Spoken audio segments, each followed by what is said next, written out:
Hey guys! So I can't believe I haven't shown you guys this trick like ages ago because I've been using it for years and I found it so freaking helpful.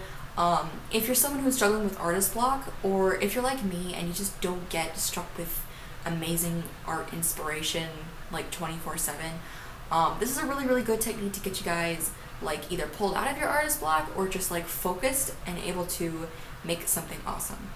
I can't take full credit for this. My friend came up with this like years ago in high school, but I've kind of like figured out all the little like extra tricks to it to really make it work the first time. So what you're gonna need are Post-its and a pen. And this is what I call the tic-tac-toe method. So literally all you're gonna do is make a tic-tac-toe grid on your Post-it note and fill it up with things that you think are inspiring or just, I don't know, things that you like. Or even just random things around you, I don't know. And then once you're done finishing your tic-tac-toe board, you're going to look at them like a tic-tac-toe thing and look at the combination and go from there. That's literally it. So here are some little tricks to kind of make it work through this.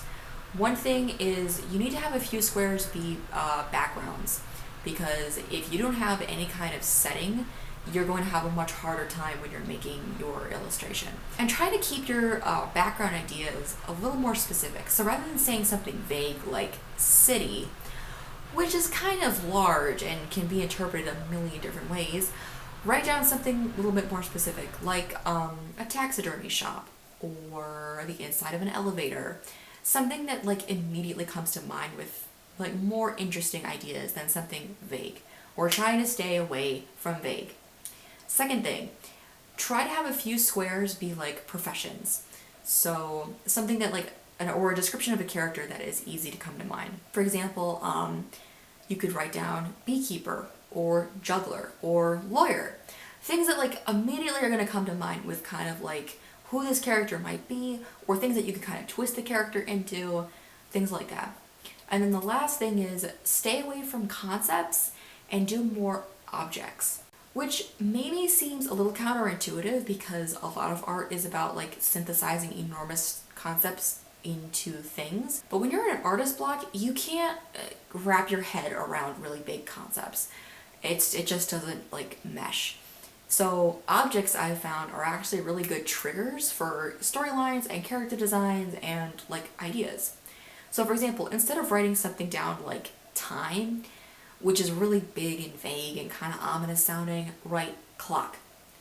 Immediately when you think of clock, you get a whole bunch of visual ideas, and a lot of them have to do with time. It's just more easy for your brain to kind of like think of images, and this whole idea is trying to come up with as many images as possible so you can synthesize them into one combination and put it into your piece. It might take you a few Post-its to get this. Sometimes, you know, it might not be a perfect combination. It's just a couple squares on your like tic-tac-toe grid that you really like and you kind of run off with. Sometimes it's just one square that really gets you going. Like I had one painting that the one square was hot chili pepper earrings. And the rest of the board I was kind of like, I don't really know about this. But that one square made me think of the character, and it made me think of the location, and then came up with this illustration. Really fun thing to do with a friend. If you're going on an art date together, you and your friend can like share and help each other out with this thing. So like one person can come up with motifs and the other person can write it down randomly into the squares. That way you're not, you know, because when you're doing this thing, it's tempting to put like your favorites in like the cool spots. But your friend can make it completely random, and it's good to bounce ideas off each other anyway. If you are lacking in inspiration, like completely, and you don't even know what things to fill your squares with, something I like to do is I'll go through like my Instagram likes or my Tumblr blog, you know, and just kind of like find like those bits of inspiration that I've already kind of hoarded on other social media, and I'll put those in my squares. This video is really short, but it is super effective and you should really give it a shot. I think it's the best way to kind of help break down things and help your mind kind of get those juices flowing. So if you like this video, please give it a like, and if you really like me and my videos, you can subscribe to my channel. Also, you can catch me on Instagram and Tumblr. It's Biana Bova for each. If you found this technique helpful and you found like some amazing winning combination that you want to tell the world, leave a comment because I really do like to see that stuff. And yeah, I think that's all. So hope you guys are having a great day, and I'll see you in the next vid. Bye!